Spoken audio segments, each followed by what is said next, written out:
Breaking news చూస్తున్నాం. పంట రుణమాఫీకి సంబంధించిన విధి విధానాలను రూపొందించాలని సీఎం రేవంత్ రెడ్డి అధికారులను ఆదేశించారు.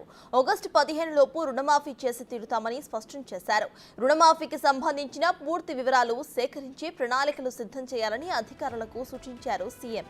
పంట రుణమాఫీ ఇతర అంశాలపై వ్యవసాయ సహకార శాఖ అధికారులతో సీఎం సమీక్షను నిర్వహించారు. ఈ సమీక్షలో డిప్యూటీ సీఎం భట్టి విక్రమార్క, మంత్రి తుమ్మల నాగేశ్వరరావు, సలహాదారు వేం నరేందర్ రెడ్డి, ప్రభుత్వ ప్రధాన కార్యదర్శి శాంతికుమారితో పాటు పలువురు అధికారులు పాల్గొన్నారు.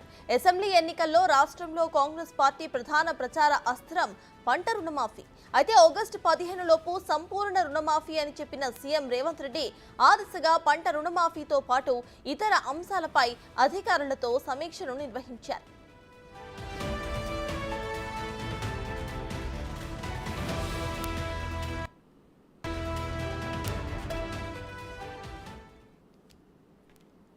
ఇదే విషయంపై పూర్తి డీటెయిల్స్ ను మా ఇన్పుట్ ఎడిటర్ పవన్ అందించడానికి లైవ్ లో సిద్ధంగా ఉన్నారు. పవన్, చెప్పండి. ఇటు పంట రుణమాఫీ దిశగా కాంగ్రెస్ ప్రభుత్వం అడుగులు వేస్తోంది. 15 ఆగస్టు వరకు పంట రుణమాఫీ చేసి తిడతామంటూ కూడా చెప్పడం జరిగింది. దీన్ని ఎలా చూడాలంటారు? ప్రెసెంట్ అప్డేట్స్ ఏంటి? ఇచ్చిన ప్రతి హామీను నెరవేర్చేందుకు కాంగ్రెస్ పార్టీ ప్రయత్నిస్తుంది. ఇప్పటికే అటు మహిళలకు ఉచిత ప్రయాణం కావచ్చు, మహాలక్ష్మి పథకం కింద వాళ్ళందరికీ ఇచ్చిన హామీ మేరకు అన్ని హామీలు కూడా నెరవేరుస్తూ వచ్చింది. అయితే అటు రైతులకు సంబంధించి రైతు రుణమాఫీ పైన అటు ప్రతిపక్షాలు కూడా పదే పదే విమర్శలు చేస్తూ వచ్చాయి. కానీ అటు ముఖ్యమంత్రి రేవంత్ రెడ్డి రైతు రుణమాఫీ పైన చాలా స్పష్టంగా ఇప్పటికే చెప్పారు. అటు గత ఎంపీ ఎన్నికల ప్రచారంలో కూడా ఆయన చాలా సభల్లో ఇదే విషయాన్ని ప్రస్తావిస్తూ ఖచ్చితంగా ఆగస్టు 15 లోపు వాళ్ళందరికీ 15 ఆగస్టు లోపల ప్రతి ఒక్క రైతుకి 2 లక్షల రూపాయల లోపు రుణం మాఫీ చేసి తీరుతామంటూ ఆయన హామీ ఇచ్చారు. నిన్న అటు ఉప ముఖ్యమంత్రి భట్టి విక్రమార్కతో పాటు అటు ఇతర అధికారులతో అటు కమాండ్ కంట్రోల్లో సుదీర్ఘంగా ఆయన దీనిపైన సమీక్ష నిర్వహించారు.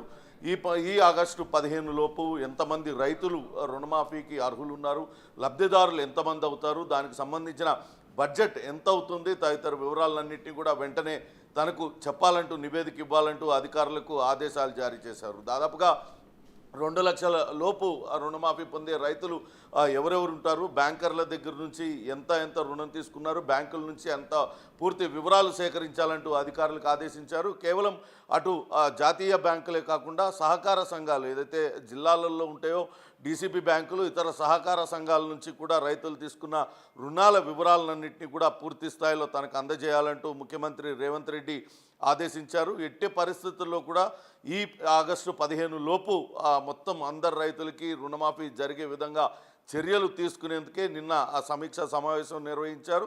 ఇంకా రైతులకు సంబంధించి ఇప్పటికే అటు ఎర్లీ మాన్సూన్ అటు ఋతుపవనాలు త్వరగా వస్తున్న నేపథ్యంలో వాళ్లకు రైతు బంధు ఇప్పటికే అందరికీ కూడా అందజేసాం. వాళ్లకు ఏ రకమైన పంటలు వేసుకుంటే అక్కడ వాళ్లకు ఇబ్బంది లేకుండా ఉంటుంది, తదితర వివరాలన్నింటినీ కూడా క్షేత్రస్థాయిలో వ్యవసాయ శాఖ అధికారులందరూ కూడా తిరిగి రైతులతో కలిసి వాళ్లకు తెలియజెప్పాలంటూ కూడా అటు ముఖ్యమంత్రి రేవంత్ రెడ్డి నిన్న అటు సమీక్ష సమావేశంలో ఆదేశాలు జారీ చేశారు. మొత్తం మీద అటు రైతు రుణమాఫీ పైన ఇచ్చిన హామీని నిలబెట్టుకునేందుకు గట్టిగా ప్రయత్నిస్తున్నారు. ఖచ్చితంగా అటు ప్రతిపక్షాలు పదే పదే విమర్శలు చేస్తున్న నేపథ్యంలో వాళ్ళ నోరు మూయించే విధంగా ఈ రైతు రుణమాఫీ అనేది జరగాలి. ఏ ఒక్క లబ్ధిదారుడికి అన్యాయం జరగకుండా ప్రతి ఒక్క లబ్ధిదారుని గుర్తించాలి.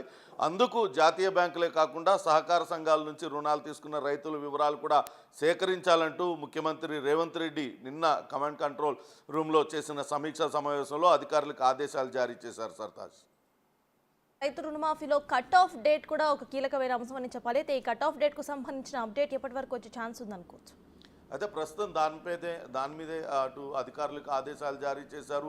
పూర్తి వివరాలన్నింటినీ కూడా సేకరించాలి. లబ్ధిదారులు ఎంతమంది అవుతారు, దానికి బడ్జెట్ ఎంత అవుతుంది, కట్ ఆఫ్ డేట్ ఎప్పుడు ఉంది, పూర్తి వివరాలన్నీ కూడా ఇప్పటికే తీసుకోవాలంటూ అధికారులకు ఆదేశాలు జారీ చేశారు. కేవలం అధికారుల వద్ద కొంత మాత్రమే సమాచారం ఉంది. ఇంతమంది రైతులకు మనం రుణమాఫీ చేయాల్సి వస్తుందంటూ కొన్ని లక్షల మంది రైతులకు సంబంధించిన వివరాలు చెప్పారు. కానీ ఏ ఒక్కరికి విడిచిపెట్టకుండా పెట్టకుండా పూర్తిగా అందరికీ ఈ రైతు రుణమాఫీ అందే విధంగా చేయాలి. కాబట్టి ఇంకా అటు పూర్తి స్థాయిలో అధ్యయనం చేసి నివేదిక ఇవ్వాలి. దానికి కూడా వీలైనంత త్వరగా రాబోయే 15 రోజుల్లో నివేదిక ఇవ్వాలి. దానికి సంబంధించి బడ్జెట్ ఎలా సమకూర్చుకోవాలి తదితర వివరాలన్నింటినీ కూడా ఇవ్వాలంటూ అధికారులకు ఆదేశాలు జారీ చేసిన నేపథ్యంలో అధికారులు నివేదిక ఇచ్చిన తర్వాతే రైతు రుణమాఫీ ఏ రకంగా చేయబోయేది ఆ పూర్తి వివరాలన్నీ కూడా తెలిసే అవకాశం ఉంటుంది. Sartaj. Right, thank you Pawan.